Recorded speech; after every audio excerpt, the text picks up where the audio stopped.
Everyone watching live right now, hello. It's your boy Sanjay Jenkins from Replo.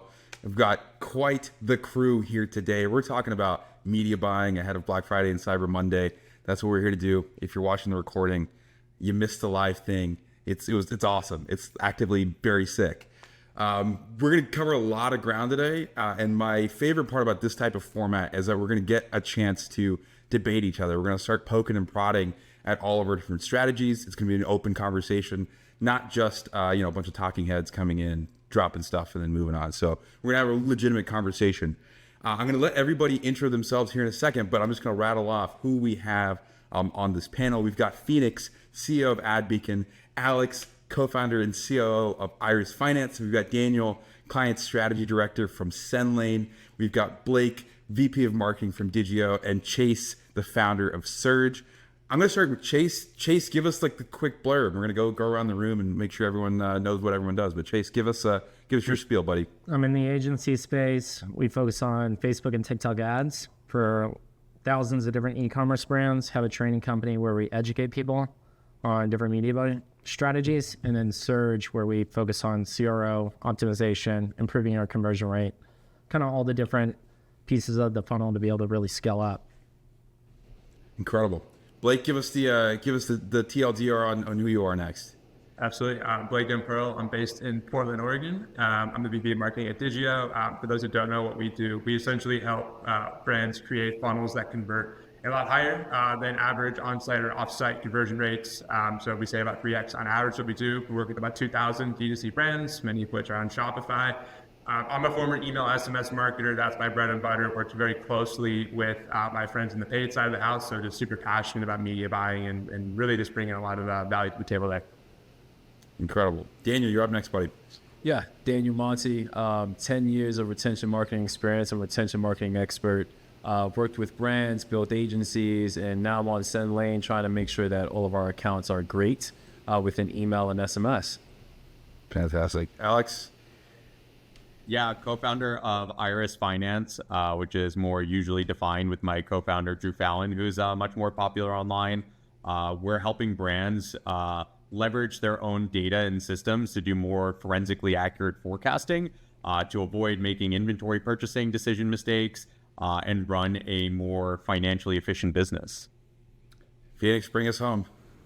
Hey guys, I'm Phoenix. I'm the CEO and co-founder of AdBeacon. We're a first-party data attribution and optimization platform. First and foremost, I am a media buyer, which is how we took the whole, industry by storm. So if you like click attribution only, clean data, things that you can actually prove, that's what we do. And we built it for agencies and not brands. So yeah, that's my bread and butter. Incredible. And the reason why I wanted to go through everyone's backgrounds really quickly is I want everyone who's watching to understand we have every aspect of media buying, all the different levers represented here, from attribution to retention, landing pages, the finance function, every single piece of this we have represented here. So we're going to have a lot of fun. I'm going to open this up. Anyone can answer this first, but what are your media buying hot takes? Or what's like the number one hot take, the hottest take ahead of Black Friday, Cyber Monday for media buying? Who wants to take that one first? I'm gonna start signing if no one does it. I will. I apologize for the background noise, and I'm in this storage unit. But I'm dedicated to your ads, guys. I promise. Advantage Plus is not getting as many new customers as you assume. So if you have a cost cap with Advantage Plus and you're utilizing the algorithm to obtain them with that cost cap, you might be stifling growth. So just based off of the data that I've seen with the multitude of clients that I've had and just clerical data, we're noticing that Advantage Plus campaigns and ad sets are actually driving conversions towards existing customers. So if that is not your goal, just be really careful.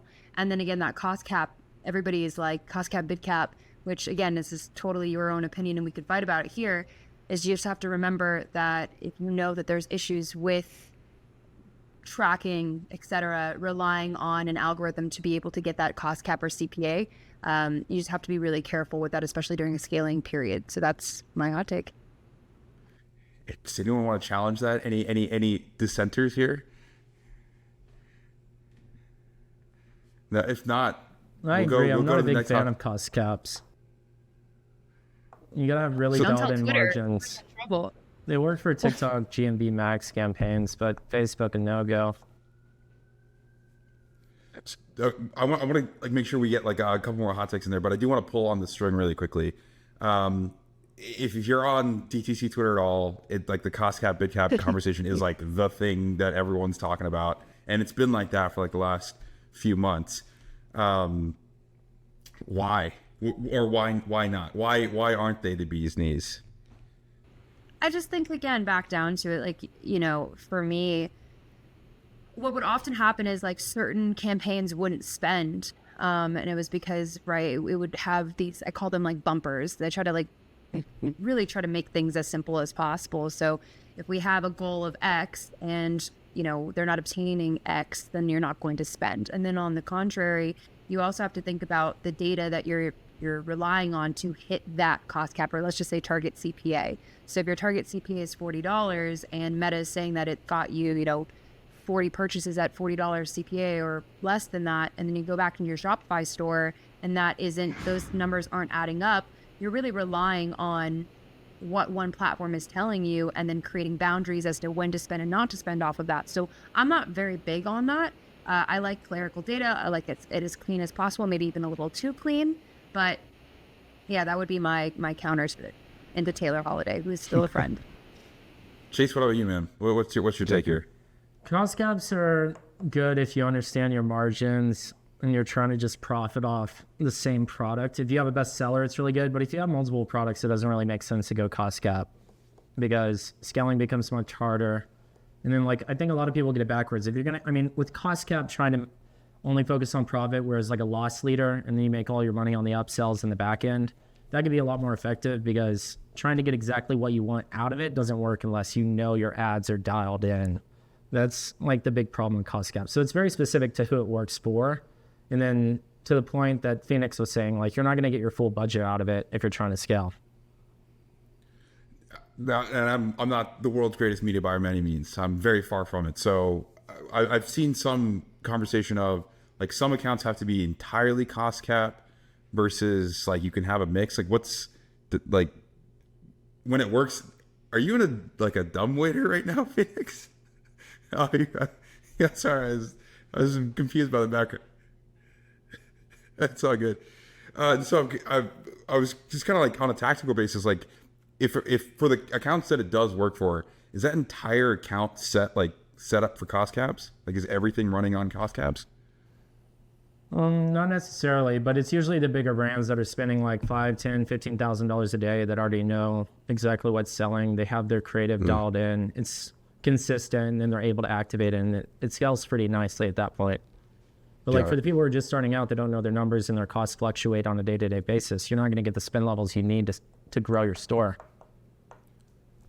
Got it. Okay. All right. So we can talk about cost caps quite a bit. I'm sure we will continue to do so at some point. But I do want to hear. Let's start, Daniel. Going back to the hot take question. What's your Black Friday, Cyber Monday media buying hot take? So this is just more so from like what we're seeing on our accounts, but a lot of budget is being spent on TikTok, right? Less on Facebook, being moved over to TikTok.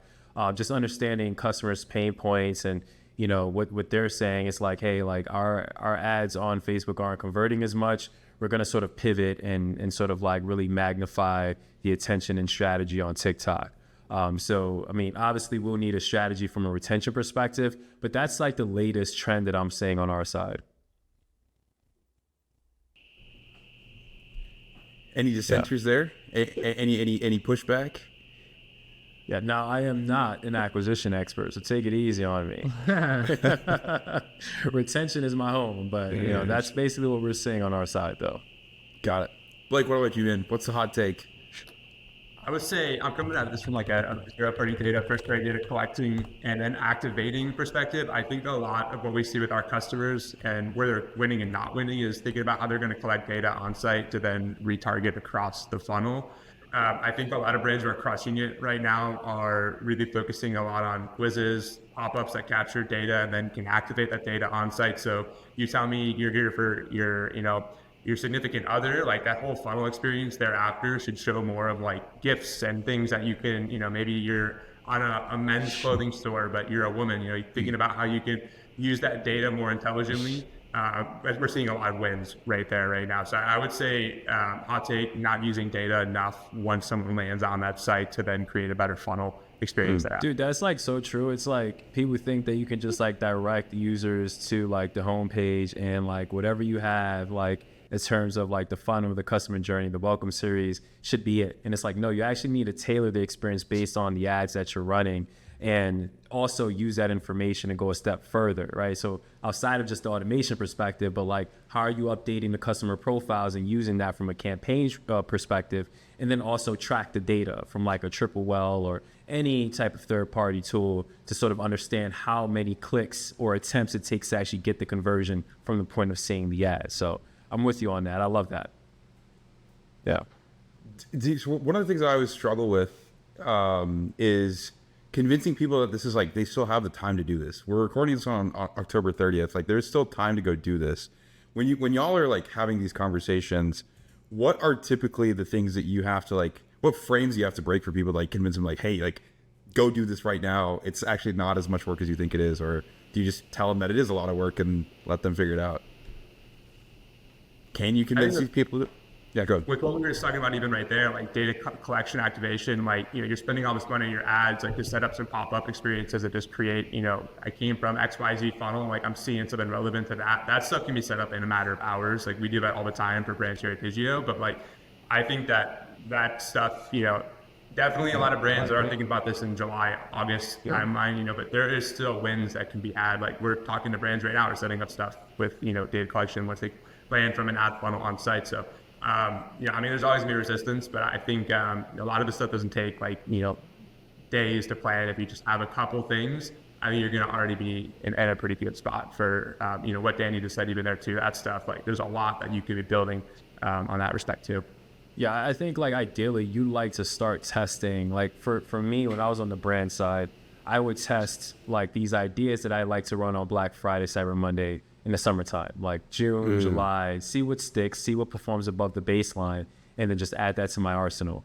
And then I'll go ahead and propose what it is I'm trying to implement around September, August to my superior. I think the reason why it may seem like it's a lot of work from the brand side of things is just because of the waves they'll need to go through for approval, right? Like you have this idea, you need to get budget approval. Well, the bigger the company, the slower it's going to take to actually get approval, right? Whereas if you're working with a smaller company where it's just, the marketing manager reports to the CEO, they can probably get approval immediately. So it's just a matter of knowing the company you're dealing with and then sort of fixating a plan around that, so that they A, can get it done as soon as possible, and B, have the support too. Like, I think that's really important, right? For them to feel like they got the support and they have like an additional person who can help implement things. I think right now everyone's focused on low-hanging fruit from our end. So really focusing on when we do communicate with our clients, like this is how you win now with the least amount of resistance, which is if you want to do something right, do it right and do it all the way through and execute well. If you haven't already prepared for that, then let me just give you the low-hanging fruit. One of them being, I talked to Sanjay about this, is like, exactly what product people are buying from your ads through AdBeacon. So therefore, if I know that they're buying that pink sweatshirt, I'll optimize that landing page and maybe have a bundle deal of the next two products that people are buying, right? Or if you find out that your women's campaign is actually driving sales towards men's products, pivot, because you need to understand to make those small changes as fast as possible. That's the low-hanging fruit. But then when it comes to a bigger strategy, right?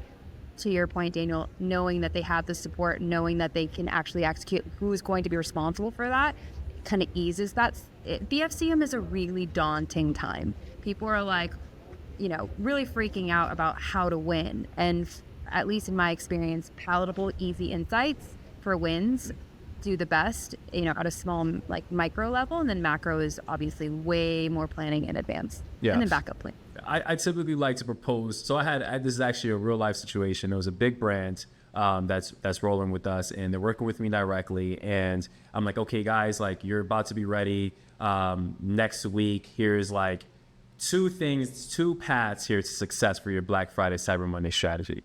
Here is the easy thing, like here's like low hanging fruit, and here's everything. If you have the manpower, this is like, and I'm talking about a very extensive spreadsheet of like what I'd like for them to implement. And they're like, this is great, but majority of this is gonna have to wait until after Black Friday, Cyber Monday. So I'm like, okay, well, great. Now here's just 3 items you need to have, and you need to implement it now. And they just got to it, right? And what I did was not only provide them with the reassurance that they can get it done, but also provided them with the resources as well, inspiration, mappings, and all that jazz. So yeah.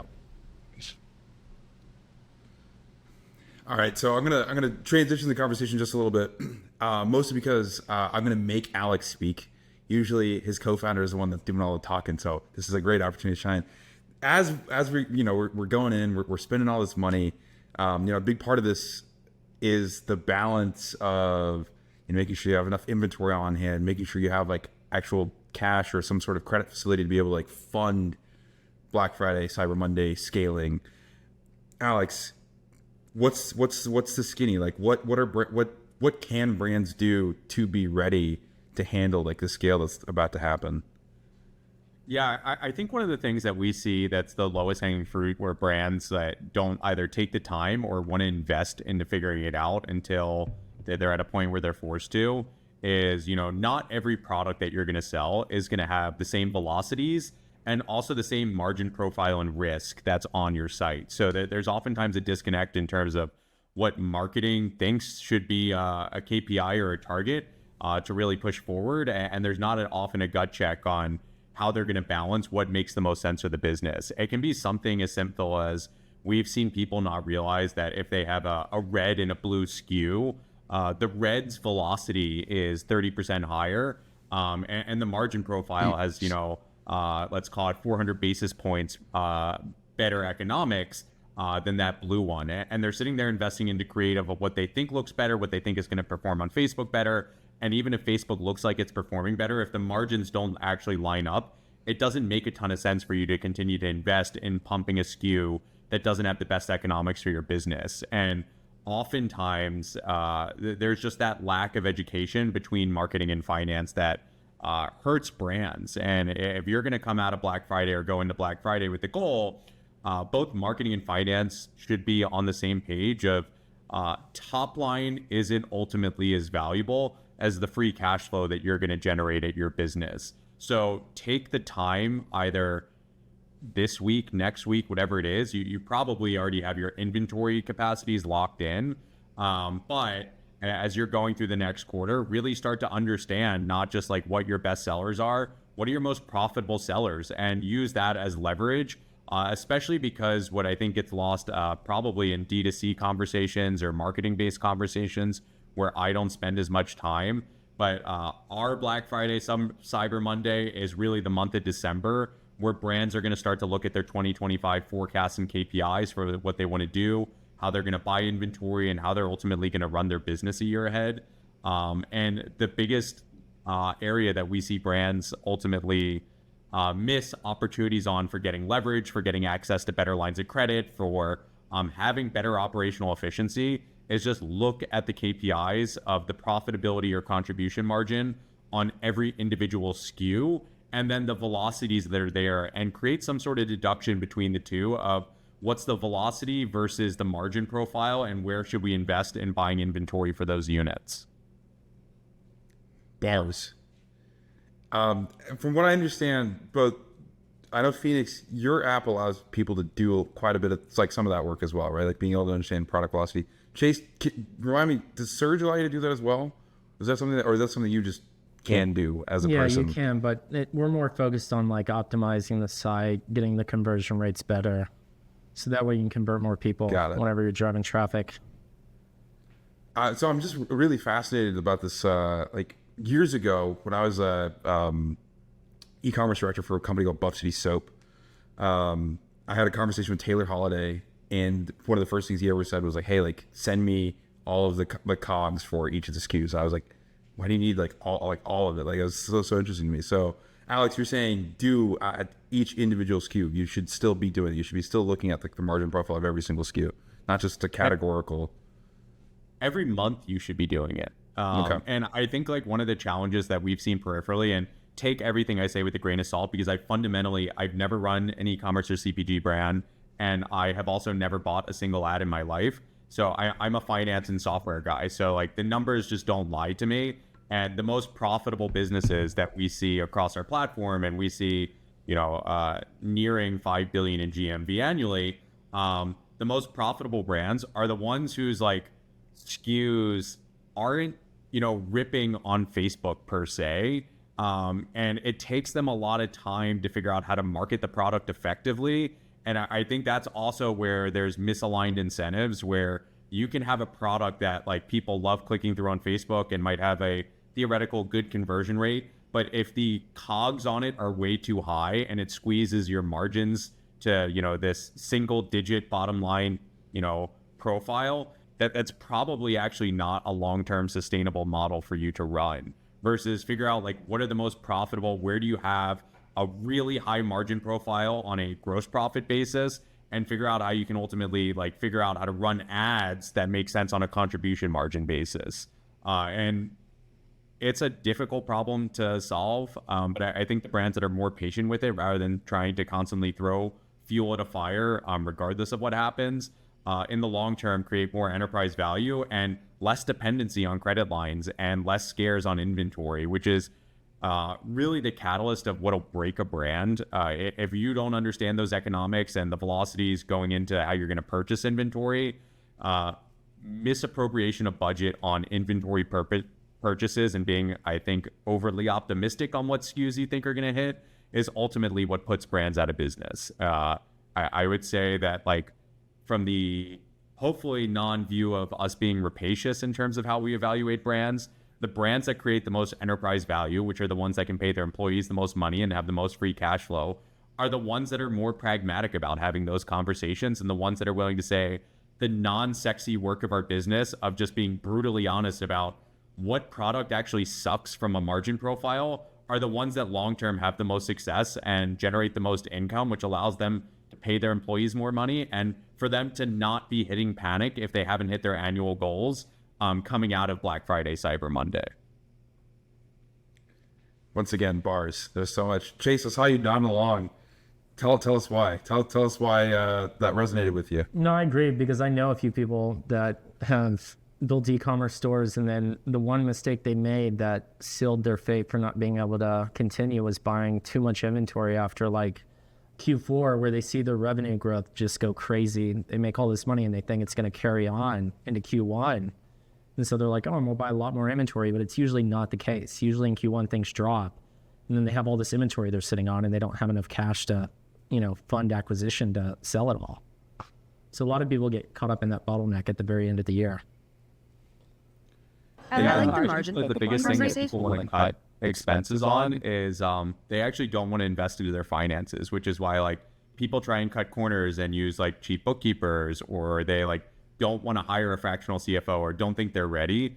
Spend 30 to 90 days and hire a financial professional who knows what they're doing to come in and say, hey, your business is awesome in these 3 ways, but you guys are absolute morons in these 3 things, and you need to fix it if you want to be successful. A financial professional has no interest in what your best creative is or like what your best performing channel is. Besides, is it profitable and is it sustainable? And I think a lot of brands like don't want to spend money on either a fractional CFO or a full-time CFO, which I get. The lion's share oftentimes goes in inventory and marketing, but it's not a long-term commitment in terms of like hiring a great fractional CFO or a great accountant to come in and rip your books apart and tell you like, here's where you are truly vulnerable. The success of your business will ultimately come down to like, can you generate free cash flow? So I have a question for you, Alex. What is your take? So you had margin points, but what's your take on scaling based off of product LTV? So LTV in the last 3, 6, 12 months, assuming that your retention is really strong and being able to scale that way versus just the initial product in itself. Yeah, so don't jump the gun on retention LTV is like my first guidance. If you have a product that has been in market for under 2 years, you trying to judge what the LTV of that product is can oftentimes be really rushed. You don't have like a lot of durable history behind it. And the reason I say that is like, look at it from an acquirer's perspective. If you went to a private equity firm or you went to a, you know, more traditional lender like a bank, or you went to even a strategic acquirer like a Nestle or someone like that. If you went to them and said like, hey, look what I've done in the last 18 months, they're going to be like, congratulations, you have absolutely nothing. Like, come back to us in 3 to 4 years as this trend has continued to, like, you know, perpetuate. So as you're looking at those metrics, like, be very pragmatic about them. Like, don't absolutely hit the gas because you've had 30, 60, 90 days of good retention. Slowly throttle it up. And even though you might be leaving a little bit of money on the table, you're building a lot more durability and giving yourself time to collect more data to make a huge investment long term. And you don't want to rush these things. For every RX bar that goes from, you know, $0 to $600 million acquisition under 5 years, there are probably legitimately 100,000 brands that like try and rush that trajectory and screw themselves. So be patient with the data you're seeing and also be pragmatic. Everyone sees a little bit of success and immediately wants to put their foot on the gas. Unless you have, you know, an unlimited stream of capital backing your brand and true conviction that you're willing to bet your career that if the business dies, you won't lose sleep at night, be a little bit more patient with it.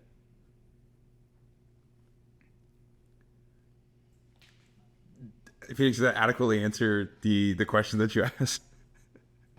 I understand it. I think it's like a different perspective. I think it makes sense. I love the word pragmatic. I don't know if I'm pragmatic, but I understand it. You know, I'm also thinking it from, I understand this, the 3, 6, 12 month might be too soon to jump the gun. I think it's also just a different way of looking at things. And I do think margins should always take precedent. Like, it should be the priority number one. But then I also look at, okay, if I know that Meta is really great at acquiring people who want to buy this specific product versus this specific product, I'm more likely going to go after the one that has historical higher LTV, right? Because I know that the upsell flow through email and SMS might be stronger, you know, with these XYZ products afterwards, and maybe I'm willing to take a higher CPA on the front end. But then again, I have a media buyer standpoint. So I just wanted to hear your thoughts, Alex, and I'm just running through them in my head. Your media buyer plan should go through some sort of financial professional, because oftentimes incentives are misaligned, is what I've seen. Agencies like want to collect fees. That's their business model. And at the end of the day, they're not holding the bag on, you know, inventory that was bought incorrectly, or whether or not the business is actually like truly set up for long-term success. From what we see in people's financials, the average media buyer's lifespan with a brand is not a direct correlation of like how long that brand will be in business and how long they will work together. It's actually like a shorter shelf life than a lot of other things there. So I think the best way that people could actually, one, create like better long-term relationships as a media buyer, and two, probably better economics for everyone, is if like a plan is just gut checked on a fundamental financial basis. And I think a lot of brands also just don't truly understand their numbers when they're going into it, or they can be calculated incorrectly. But we see brands that are oftentimes just more patient, whether for better or for worse, or if you just at least have someone that's more patient at the table and willing to like sort of wave a yellow flag of let's slow down a little bit before we fully commit to this, be more successful long term. What we care about also is misaligned probably with media buyers in many cases, where we feel Iris is successful if brands are not growing at the absolute like, you know, speed of light, but they're growing more and more profitably and sustainably, or if they can grow extremely fast, which we do see very often, it is in a way that creates a lot of enterprise value for founders. And that's just where our incentives, I think, are misaligned from a traditional media buyer. And some of our best brands will do phenomenally well on Black Friday or Cyber Monday. But the other half of that cohort will be people that like aren't impacted by Black Friday, Cyber Monday, and are going to start running all their promotions for right after the holidays because their product isn't fully dependent on the holidays. And that's oftentimes subscription products, because most subscription products usually aren't gifted during the holidays. They're started with like New Year's resolutions in many cases. We're gonna let the financial dust settle for a second there. I wanna switch it up a little bit. Alex, thank you for this is why I love getting you on here. It's rare that I get to hear you go on these rants. So I was like, I'm so happy to hear you do this. So thank you for this. I want to switch it up a little bit. I want to talk a little bit about a different type of data. We talked about finance data, some of the marketing data. I want to talk about some of the other data that one might collect. Big thing in the last couple of years, first party data. Blake, I'm setting you up here, brother. Give us the skinny on what people should be looking at as they go into Black Friday, Cyber Monday.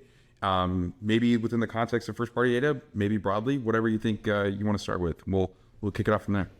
Yeah, I'll add a few things to this. I'd love to get the group's take on this too. Like, I come from like the email SMS days of like 2019, 2020, when like early bird lists were like the big rage, and like you'd send all the ad traffic to. I still think people are doing this, but it's like collect email SMS and then just let them sit in a list, and you kind of slowly nurture. And then when the big push comes on BFCM, you blast them, and that's like your hot list for retention. But a lot of that came from ad dollars acquiring those email and SMSs.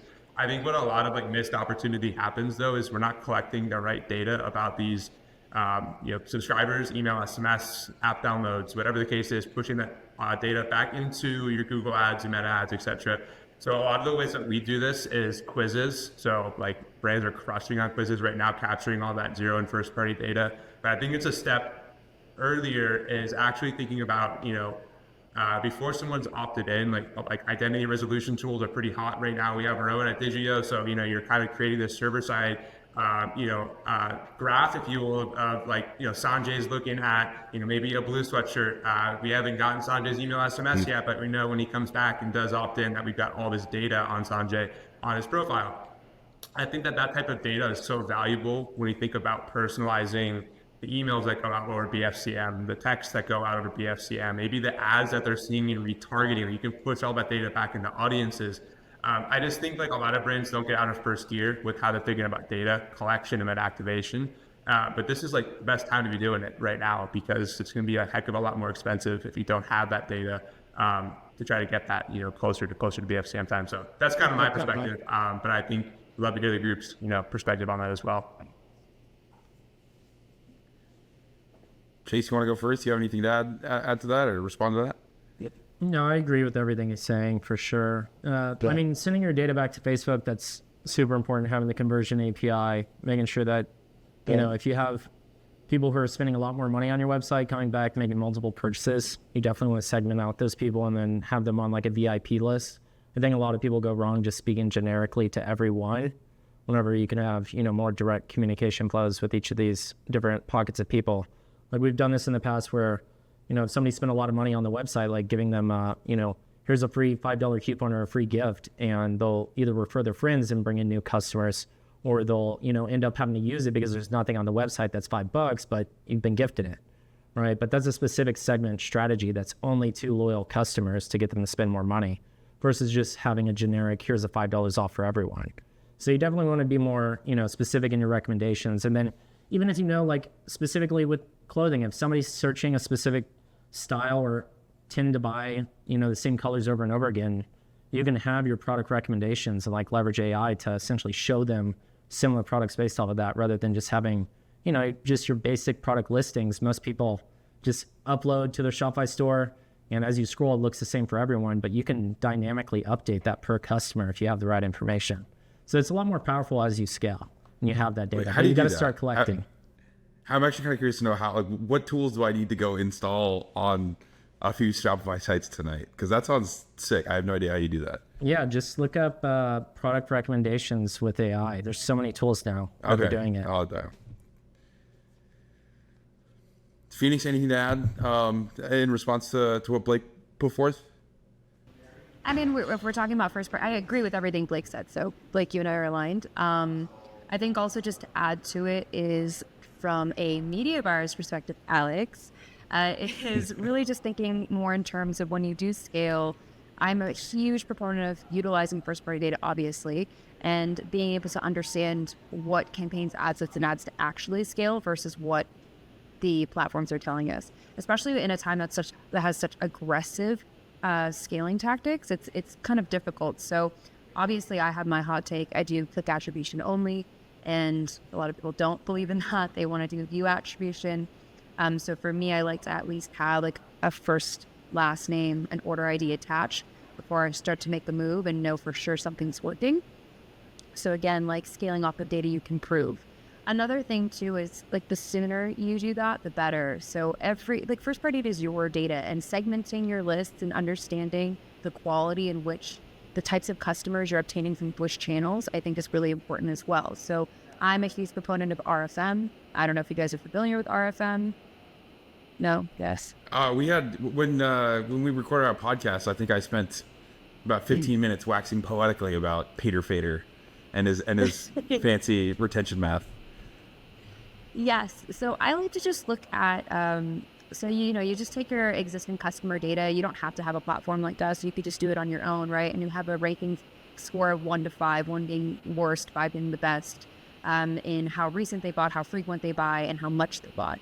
And then understanding where the majority of your existing customers sit and know where the low-hanging fruit is of re-engagement or exclusive deals per segment. I think that's really, really like a strong suit there. And understanding how to acquire those customers historically, which channels are best to do so, and what your goals are for BFCM. So first-party data is so much further than just attribution, but I think that also is something that I would piggyback off of what Blake said, in addition to. Yeah, I want to talk about identity resolution very briefly, just because I think it's super fascinating. Blake, I'm gonna have you explain what it is, but I'm gonna tell a fun little story. Our head of customer success at Replo used to work at a company called LiveRamp. That was a big part of their business was identity resolution, and I stumbled upon it because I was like really into like the content series that the retention.com guy was doing. I like Adam Robinson. I thought his like YouTube series is super cool. And so I went back to the team. I was like, yo, we should do like incorporate identity resolution into Replo somehow. And our head of customer success looked at me, having just spent like God knows how many years working on identity resolution. And he's like, if we start doing that, I will quit. And I was like, all right, we'll back off. We're not going to do this anymore. Because I love Steve. But Blake, give us the TLDR on what identity resolution is. It's actually pretty sick. I think it's obviously very fascinating. For sure. Well, I want to say like, we distance ourselves from like the retentions and Wonderkins of the world. Like we do it ethically and like legally than some of the others in the space might do, and gets you into hot water. So what we think of it as is like identity is like the crux of personalization. So that's what we say here at Digioh, but it's like, if I am able to tell, someone we assign a unique ID to anyone who lands on the site. So, Sanjay's looking at my website, hasn't given me his email, SMS. I don't know who he is, but like we're starting to store that information. So, comes from an ad, maybe we want to show Sanjay something very specific to where he came from. We're creating this profile as he takes every subsequent action, first party data, and then any zero party data we're capturing with experiences. And then once you do opt in, we are able to stitch that together. That is Sanjay. I know his entire kind of history of what happened. But we see it really also as like a way to think about list growth. So if you want to be able to tell, unique things about someone and then personalize a pop-up to them or personalize a quiz or a dynamic banner, like whatever that is, it's for us, identity resolution is more storing all the information server side and then being able to activate that just in the on-site experience. Makes it a lot more straightforward than just duping, emails and from the sweepstakes giveaway or things like that, which has been kind of what some of these other tools have done. So we look at it as more putting quality information into your CRM. Speaking of putting quality information into your CRM, Daniel, how are you like leveraging like all the first party data stuff that's happening? What kind of recommendations you're making ahead of Black Friday for your folks? Yeah, so just to backtrack here and echo Blake's point, like you have to be very careful in like the software you use, just to make sure you're going about things in an ethical way, because it can have negative ramifications. So you could go ahead and be aggressive, just sign up with any platform. Next thing you know, these subscribers are not aware that they're getting the emails, and now they're complaining. And if they're complaining, now that's jeopardizing your domain reputation on email. And next thing you know, you're starting to have some spamming issues. And then you're reaching out to us complaining that you're not making a lot of money. Well, the reason why is because you decided to go about things in a non-compliant way. So it's very important to be very safe about it and just to cross your T's, dot your I's, know what you're getting yourself into. And sometimes it works to either, vet out a platform, and make sure that they're going about things in a compliant way, or you just build your list organically, right? And just be patient, right? because it will happen. If you're doing everything right on the acquisition side, you're running like a very strong top of funnel strategy, you'll grow your list, you know, especially if you're working with a good platform to kind of help you capture the subscribers and then also capture the customer profiles, you know, everything that they're actually throwing in there, you know, all the information captured through surveys and forums. Now, in terms of like Black Friday, Cyber Monday, how we're going about it, I mean, look, here's the thing. You could go about things, you can hyper segment, but you have to be careful. Like, there is a line that can't be crossed. Like, you can hyper segment so much to the point where, yeah, you're getting great click rates and like, that's amazing, but are you making money at the end of the day, right? Like, I've been on both sides of the coin where like, you know, I'm on the agency side and, you know, as an email marketer, I'm saying, hey, like, we want to make sure your click rates are up. We want to make sure your opens are up, but they're not reaching their goals. All right. And then then I've been on the brand side where it's like, all right, we need to make some damn money right now. So how do we go about it? So what's first important is that you start forecasting what your targets are on a month-over-month basis and on a yearly basis. So if email marketing is first of all, what is the store supposed to generate on a yearly basis? And of that, what is the target for November? What is the target for Black Friday, Cyber Monday? Now, once you establish the target, you then sort of create like what your target is for email marketing and then for SMS marketing. And if SMS is an email combined is 35% or whatever the target is for Black Friday, Cyber Monday, you then park into that number by establishing these valuable segments. So if the target for whatever reason is 100,000 and you know that, okay, I've been using, you know, Digioh for some time and through my integration and through the segmentation, I know that this value, the segment value of this group is going to be 25,000. I am averaging $25,000 every time I deploy this campaign to this group. Well, then that becomes part of the combination. And you sort of, again, park into that number. So you create all these different segments that's going to help you get to the $100,000 target, right? So just creating hyper segments is cool, but know what you're trying to do with that at the end of the day. If you're trying to generate the revenue and understand the impact that these segments have. Like, you know, and what really helped me understand that again is that I've been on both sides of the coin. All these segments don't mean nothing if you're not reaching your targets. Boom. All right, so I know we're you know, got the last 17 or so minutes here, and I want to bring it back a little bit towards like some more tactical media buying stuff. So maybe the next couple of questions are just going to be for Chase and Phoenix, but let's start with you know, as we're going into November, leading up to Black Friday, and then maybe on Black Friday, do y'all have any like recommended like Facebook meta like ad structure, campaign structures that you're like your go-to structures? I don't know if that's the greatest way to ask that question, but here we go. Yeah, I mean, like for us, we looked at last year's Black Friday, and what we're recommending a lot of people is just to launch early, with CPMs just being higher, and then trying to flush all your budgets through like in a short time period. You don't really have enough time to reach everyone. A lot of times those offers don't fully get out there to your current customers with how the algorithms are optimized now, and then reaching enough new people. So it's usually you launch early, like in November 1st, it's an early Black Friday. It's not your core offer, but it's somewhat of an offer to just get everything, you know, moving, getting optimizing, gives you time to get the data from your ads. And then closer to Black Friday, like a week out or a few days out, actually having your core, you know, big offer that you're going to release, and then scaling that up pretty dramatically once you have the data behind it. And what we're leveraging a lot of times is Advantage Plus. If you already have 180 days worth of ad account history, that's one thing. Just dropping in all your Black Fridays there, and then combining all the previous audiences that have worked for you in the past, and then really getting your retargeting, you know, scaled up. So that way you're hitting both customers to make sure they see the ads ahead of time to buy. And the big issue is most people are spending all their money early because everybody else is trying to get their offers up. So if they end up dumping their wallets, consumers we know love a good deal.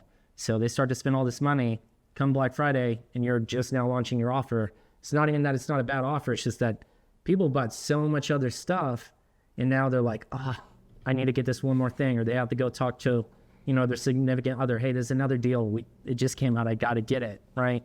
So if you can get in early and start, you know, being a part of that, you're going to have a much easier time, you know, scaling up and seeing a lot of growth. Awesome. Phoenix? Yeah, I agree with Chase. That was solid. I'll give a different perspective as well.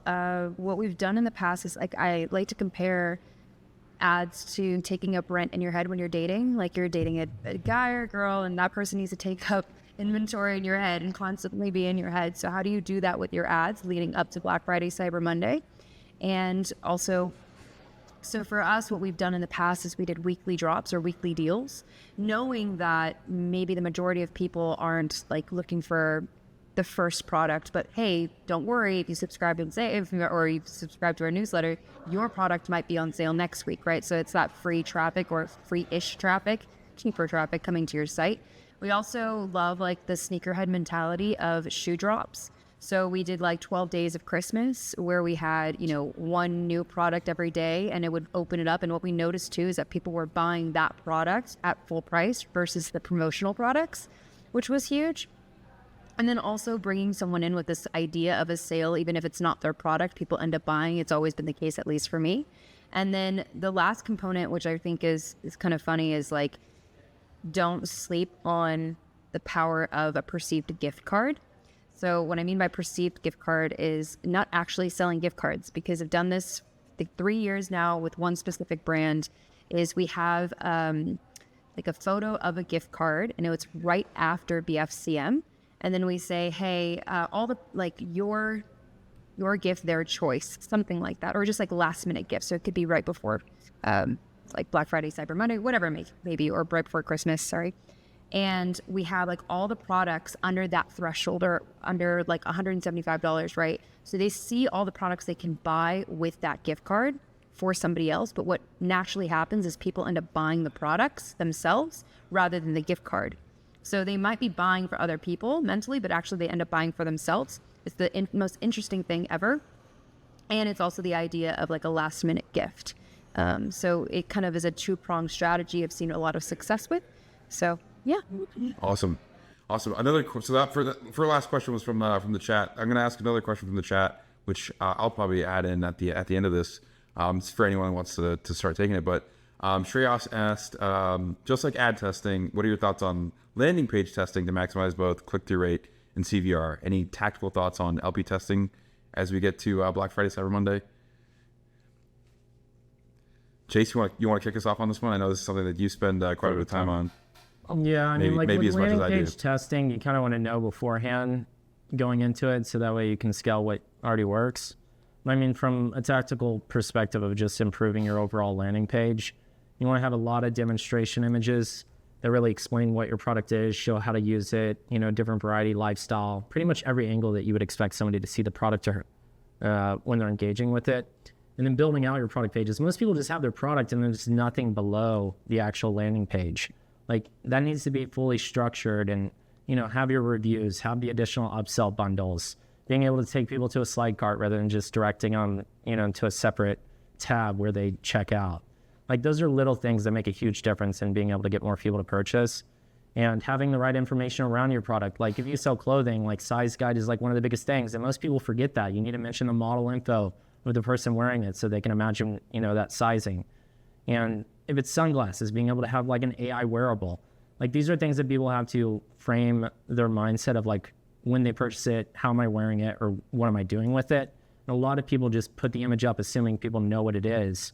So the more information and the more ways you can visualize things, you're going to have a much better landing page experience. And then understanding your offer, right? Are you just slashing the pricing, or is there actually something behind it, that people can expect to buy from and trust? So there's a lot of things that go into it, but those are just like some minimal tactical stuff that could really help, make sure that people get more sales. I think you dropped like a ton of gems there. Some things that I'll add is, and this is like the first thing you said, which is like, you want to have a lot of the stuff figured out right before, you get to like the big day. And more so than anything, it's just so that you're reducing the variability that you have, like as far as like functionality. Like you don't want your site to have like some new thing that might need to get, cleaned up, or there's some integration stuff that you need to figure out last minute. Like I wouldn't really do too much to your site like the week of, like the Monday before Black Friday. That's my personal kind of like heuristic, because it's like don't be testing too many things the week out. There's obviously exceptions to that. As Chase mentioned, there's a ton of like common elements, the social proof, how to use the product that you're getting, how do you, like what the real benefits of the offer is, You can include that in your product page. You can spin up like specific landing pages for these things. Do that right now. Like you've got a couple weeks before that, but like make sure you're able to get some stuff up, get some traffic to these, get things tested, make sure there's no issues. Do that now. Don't be doing this like the Wednesday before or on Thanksgiving. Like eat some turkey on Thanksgiving. Be with your family. Like let's not be tinker too much with your website. And then to reiterate one of the things or one of the many things that Chase said was if you think about the content on your website from the context and from like an empathetic perspective of your customer, like you're going to be able to fix a lot of the holes. Like a lot of this like landing page optimization stuff is like common sense in the sense that you as a customer are going to have a set of questions and a set of objections to buying something. There's going to be a price objection. There's going to be a functionality, like if it's apparel, the sizing thing, like how does this fit on me? Like how's it going to look? If you can preempt, if you can answer those questions before the customer actually has to reach out and ask, or more than likely never get a chance to ask, then your conversion rate's going to go up. And that's like the easiest way to think about kind of like landing page testing and offer testing going into it. But my number one thing is like, hey, like you have a small window right now. Trying to get this stuff done before the week of, please. I'm actually kind of curious to know for like Blake, Daniel, like do you guys have people set stuff up day of or day before with your tools? Definitely. You want to go ahead? Yeah. I'll jump in. You got it. I was just going to say, like, we definitely do, but I think it's the same rules apply. I'm big into like quiz results page is a big one for us. Like that's a landing page in itself. Like you want to be testing that stuff like far before. What Case said, even about the sizing and some of that stuff, like thinking about like we have Andy Square is one of our biggest customers. We do a lot of testing with them, and like they're thinking about like how do I put sizing if that's in the quiz, but like once I take that quiz to complete the recommended product, maybe you plug in where, maybe you think about just like what's the logical stuff that like you would want to experience as a consumer. I feel like that's kind of common sense type stuff. But yeah, I mean, you got people setting up pop-ups day of quizzes, maybe not as much, but like definitely, I think same rules apply. You want to get this stuff done ahead of time, so you're not like, the 11th hour on Thanksgiving night trying to get things live. But Dave, I don't know if it's different for you, but hopefully not. Yeah, I think we do a really good job making sure like our customers are prepared, but we are prepared for, last minute changes. It happens, right? Like I think that especially if you're dealing with an account who has a hefty target on Black Friday, Cyber Monday, Saturday comes or Friday comes and they're like, hey, like it's end of day. This is not shaking up the way we want it to be. We're going to start sending out more campaigns. So we're sort of prepared for that. And I've been on the brand side where I'm literally working and having meetings from Thanksgiving all the way through, the weekend every morning at 9 a.m. to check in on what the revenue is and what we're forecasted to be. So I know firsthand what that's like. So the good news is that like the team is prepared and, we sort of know which things to sort of hit and provide our accounts with, but it happens. There's going to be last minute campaigns that goes out. At the end of the day, there's going to be SMS campaigns that are going to deploy. But when it comes down to like the hefty projects like segmentations and everything, for the most part, that's usually built before. I mean, I think a big part of this, even the media buying experience, right? Like we're all going to be looking at dashboards. Yeah. Most likely on Thanksgiving, definitely on Black Friday, definitely on that Saturday, definitely on that Sunday, definitely on Cyber Monday. Like we're going to be locked in. But there's like some like the bigger infrastructure pieces maybe saved for like before and after. Yeah, I would not recommend doing day of. But yeah, it's a great perspective. We're coming up right towards the end. If you're watching and you have some questions, drop them in the chat. But I really want to like close this out by giving each one of y'all an opportunity to drop like the one golden nugget, the silver bullet, if you will. Which, not really a thing, but like if you could give them one piece of advice. As we go into Black Friday, Cyber Monday period, what would that be? Let me go first. Oh, okay. All right, let's go, man. So Black Friday, November, 5 weeks in November, right? So you have the chance to be aggressive, start now, right? There's a few ways to go about it. You can do a deal every Friday. You can do a weekly deal, right? And have the promotions escalate. And, Black Friday, Cyber Monday could be the most aggressive one. But here's the thing. Cyber Monday is December 1st. December can kick off 12 days of deals, right? Or 12 days of Christmas, like what Phoenix mentioned. Take advantage of that, and also know that if you're a brand, right? And I'm giving like more than one example, so like forgive me, but you don't have to do sales neither, right? To Phoenix's point, like if that's not your brand, don't do it. There's other things you can do. If there's a new release, drop that baby during 12 days of deals or on Black Friday. That also works. Bam, we got like 5 nuggets out of that. 5 silver bullets. The gun is fully loaded. I'll go next. All Also, right. Daniel, 100%. I agree with you. I think don't sleep on exclusivity. Don't sleep on this concept of like being able to open up the doors to a pre-sale deal beforehand. And when I mean exclusivity, so like when you have like the subscribe and save to your newsletter, right?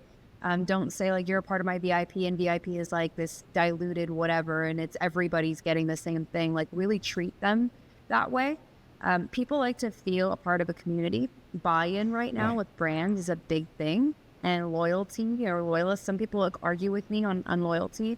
I think that the idea of a true exclusivity play is going to be an ignition, because they're probably going to come back to you during Black Friday, Cyber Monday, but you could also get them to do other sales, pre, and then give them something that makes them feel like I want to continue to buy from them year round, if that is your type of product. So I'm thinking more like apparel, etc. I just think that that's just such an easy, button to push. And if you can really make and nurture that community, that's something to push in there. Bam, stay ready. Love it. Alex, what's up? I'm going to make you go next. The one thing. What's the one thing we should be doing? Hire someone to help you understand your numbers as you're going through it. Pay them for 2 months. They'll save you a lot of headache as you're looking at your 2025. Is this a shameless plug for our boy Richie Mashiko? It actually wasn't, but Richie's the man. And there's lots of other great ones out there, but someone that knows numbers, someone that understands e-commerce or CPG, pay them for 2 months. They'll happily do it and Nice. get an honest view on your data. Love it. Blake? I would say there's gonna be a lot of traffic on your site this holiday season. Just think about how you're gonna capture data. I've said it and I'm blue in the face, but like we've got a free resource. It's ungated. Don't think give us any information. Just check it out on the Digioh website. It's just 61 funnels that convert, and check out some of the best brands, what they're doing to capture data and activate it. I think that to me is one of the lowest hanging fruits, just to make sure you've got successful Q5 and then even like Q1 setting you up for really good standards there as well. All right. Chase, bring us home. Launch early, give your campaigns time to optimize ahead of Black Friday. Definitely do not be afraid to scale. Once your results are coming in, you want to ramp up and maximize it, because this is the one time of the year that, sales are usually very explosive and everybody's ready to buy. And if your website isn't fully optimized and you're not confident in your conversion rate, you can go to Sirge.com and get a free audit, make those quick tweaks, and then get your stuff live. Hell yeah. All right. Well, if you're not using any of these tools, you need to be. I don't actually get paid to say that. These are all my friends, and these are all tools that I would use. Sendlane, Digioh, Sirge, AdBeacon, Iris. Get it all installed. Replo too. I forgot about us. But thank you all so much for our guests for being on here. For everybody who's been watching live, thanks for sticking around. I'm super stoked to see what you all build. I'm super stoked to see how Black Friday shakes out for everyone. And I'm excited to do this again soon. So thank you again, and we'll see you soon. Thanks for having us.